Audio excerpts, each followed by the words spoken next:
Hi everyone, welcome back. This is just a quick tip for those of us who have been out working all day and are exhausted and now it's time to get a fire on. And this is a typical piece of pine that's fallen during the winter months, and the end of the limbs have all dried out. And what I'd like to show you is how I go about grading my wood for the fire when I can't be bothered splitting all the wood down with an axe and sawing it and doing all that type of stuff, getting it down to pencil lead size and thumb size and battening through it. So what you'll find is when you've cleared the trunk off and you get rid of these limbs, like here at the end, which are all dried out, you'll end up with a big bunch basically on the floor like this, and you will burn your way through it. So how I like to start then is the fine stuff, the pencil lead thickness is here just at the end. You just start snapping that off by hand. There we go. Okay, and get a good double handful of that. And then we just move further on down the branch to here. And then this gives us like this here. This will give you the pencil thickness, size, grade that we're looking for the next stage up from the pencil lead.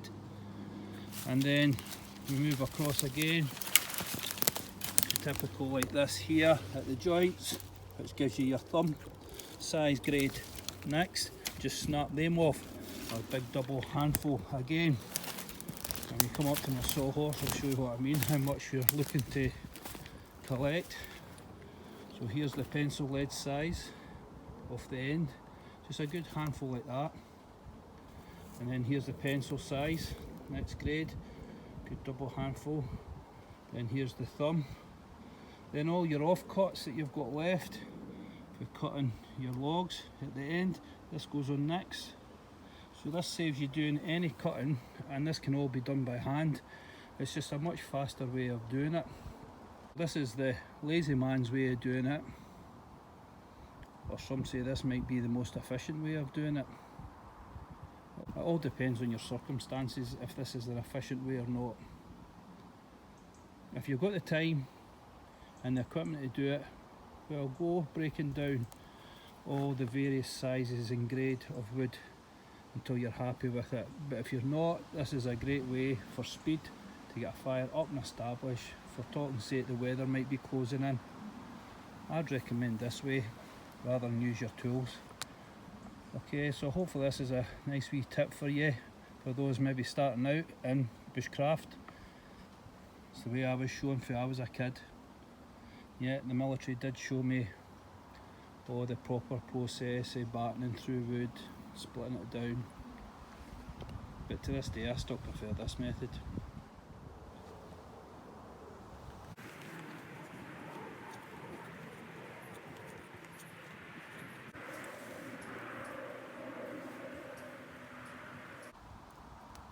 So when doing the old school type fires, we still need to make some feather sticks, and I've just battened through this piece of pine here, and you can see it's far from ideal. The grain's running wonky up here to the left, quite wide the grain as well, knots, that right through, every couple of inches, rotted on the outside, but that's all we've got and that's what we're going to use. So I'll show you a way we can actually get round about it, or what I do to get my fire going initially to start with. So I'm just going to turn this piece of wood around, and then you can see there's some knots there right through the wood. So you're only getting maybe 3-4 inches of a run when doing our feathers, which is okay. So if we get some feathers like this, for talking sake, just build them up till you think, right, that's sufficient enough to get a fire going, and then just take it off with a knife.